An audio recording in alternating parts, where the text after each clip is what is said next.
पहुंचे। मुनि श्रेष्ठ नारद जी उस समय तुम्हें देखने गए थे। नारद जी को देखकर गिरि ने अर्घ पाद्य आसन आदि देकर उनकी पूजा की और कहा, हे स्वामी, आप किस लिए आए हैं? मेरा अहोभाग्य है, आपका आगमन मेरे लिए अच्छा है। नारद जी ने कहा, हे पर्वतराज, सुनो, मैं भगवान विष्णु का भेजा हुआ आपके पास आया हूँ। आपको चाहिए कि यह योग्य कन्या रत्न किसी योग्य वर को दे। भगवान विष्णु के समान योग्य वर ब्रह्मा, इंद्र और शिव इनमें से कोई नहीं है, इसलिए मैं यही कहूँगा कि आप अपनी कन्या भगवान विष्णु को ही देंगे। हिमवान ने कहा, भगवान विष्णु स्वयं मेरी कन्या ले रहे हैं और आप यह संदेश लेकर आए हैं, तो मैं उन्हें अपनी कन्या दूंगा। हिमवान ने की इतनी बात सुनकर मुनिराज नारद आकाश में विलीन हो गए। वे पीताम्बर, शंख, चक्र और गदाधारी भगवान विष्णु के पास पहुंचे। वहां हाथ जोड़कर नारद जी ने भगवान विष्णु से कहा, हे देव, सुनिए, मैंने आपका विवाह पक्का कर दिया। उधर हिमवान ने पार्वती के पास जाकर कहा कि हे पुत्री, मैंने तुम्हें भगवान विष्णु को दे डाली। जब पिता की बात सुनकर तुम बिना उत्तर दिए ही अपनी सखी के घर चली गई, वहीं जमीन पर पड़कर तुम बड़ी दुखी होती हुई विलाप करने लगी। तुमको इस प्रकार विलाप करती हुई देखकर सखी बोली, तुम क्यों इतनी दुखी हो? इसका कारण बताओ। तुम्हारी जो कुछ इच्छा होगी यथाशक्ति उसको पूरा करने की चेष्टा करूंगी, इसमें कोई संशय नहीं है। पार्वती बोली, मेरी जो कुछ अभिलाषा है उसे तुम प्रेम पूर्वक सुनो। मैं एकमात्र शिवजी को अपना पति बनाना चाहती हूँ, इसमें कुछ भी संशय नहीं है। मेरे इस विचार को पिताजी ने ठुकरा दिया है, इससे मैं अपने शरीर को त्याग दूंगी। पार्वती की यह बात सुनकर सखियों ने कहा कि शरीर का त्याग न करो, चलो किसी ऐसे वन को चलो जहाँ पिता को पता ना लगे। ऐसी सलाह कर तुम वैसे वन में जा पहुंची। उधर तुम्हारे पिता घर घर तुम्हें खोजने लगे। दूतों द्वारा भी खबर लेने लगे कि कौन देवता या किन्नर मेरी पुत्री को हर ले गया है। उन्होंने मन ही मन कहा, मैं नारद जी के आगे प्रतिज्ञा कर चुका हूँ कि अपनी पुत्री भगवान विष्णु को दूंगा। ऐसा सोचते सोचते हिमवान मूर्छित हो गए। गिरिराज को मूर्छित देखकर सब लोग हाहाकार करते दौड़ पड़े। जब होश हुआ तो सब पूछने लगे कि गिरिराज, आप अपनी मूर्छा का कारण बताइए। हिमवान ने कहा, आप लोग मेरे दुख का कारण सुनो। मैं न मालूम कौन मेरी कन्या को हर ले गया है। ऐसा नहीं हुआ तो किसी काले सांप ने काट लिया या सिंह खा गए होंगे। हाय हाय, मेरी बेटी कहाँ चली गई? किसी दुष्ट ने मेरी बेटी को मार डाला।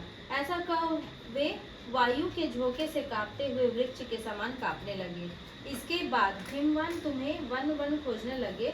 वह वन भी सिंह, भालू, हिंसक जंतुओं से भरा भयानक हो रहा था। तुम भी अपनी सखियों के साथ उस भयानक वन में चलती चलती एक ऐसी जगह पहुंच गई जहां एक नदी बह रही थी। उसके रमणीय तट पर एक बड़ी सी कंदरा थी।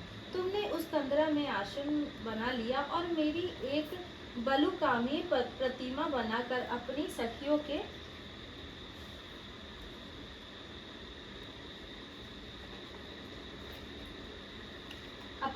के साथ निराहार रहकर मेरी आराधना करने लगी। जब भाद्रपद शुक्ल पक्ष में हस्तयुक्त तृतीय तिथि प्राप्त हुई, तब तुमने मेरा विधिवत पूजन किया और रात भर जागकर गीत वाद्य से मुझे प्रसन्न करने में बिताया। उस व्रतराज के प्रभाव से मेरा आसन डगमगा उठा, जिससे मैं तत्काल उस स्थान पर जा पहुंचा जहां तुम अपनी सखियों के साथ रहती थी। वहां पहुंचकर मैंने तुमसे कहा कि मैं तुम पर प्रसन्न हूँ, बोलो क्या चाहती हो? तुमने कहा, मेरे देवता, यदि आप मेरे ऊपर प्रसन्न हैं तो मेरे पति बने। मेरे तथास्तु कहकर कैलाश पर्वत पर वापस आने पर तुमने वह प्रतिमा नदी में प्रवाहित कर दी और सखियों के साथ उस महाव्रत का पालन किया। हिमवान भी तब तक उस वन में तुम्हें खोजते हुए आ पहुंचे। चारों दिशाओं में तुम्हारी खोज करते करते वे व्याकुल हो चुके थे, इसलिए तुम्हारे आश्रम के समीप पहुंचते ही गिर पड़े। थोड़ी देर बाद उन्होंने नदी के तट पर दो कन्याओं को सोते हुए देखा। देखकर ही उन्होंने तुम्हें छाती से लगा लिया और विलख कर रोने लगे। फिर पूछा, पुत्री, तुम सिंह, व्याघ्र आदि जंतुओं से भरे इस वन में क्यों आ पहुंची? पार्वती जी ने उत्तर दिया, हे पिताजी, मैंने पहले ही आपको शिवजी के हाथों सौंप दिया था। मैंने पहले ही अपने आप को शिव जी के हाथों सौंप दिया था। आपने मेरी बात टाल दी, इससे मैं यहाँ चली आई। हिमवान ने सांत्वना दी कि हे पुत्री, मैं तुम्हारी इच्छा के विरोध कुछ न करूँगा।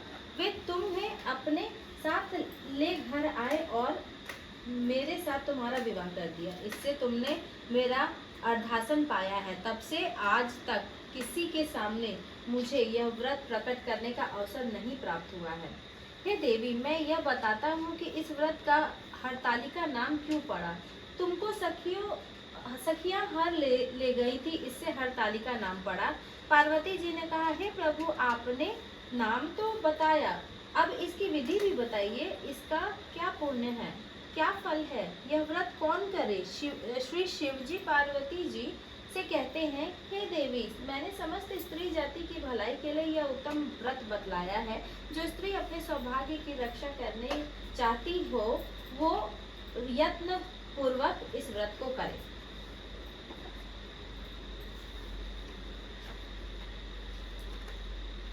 केले के खंभे आदि से सुशोभित एक सुंदर मंडप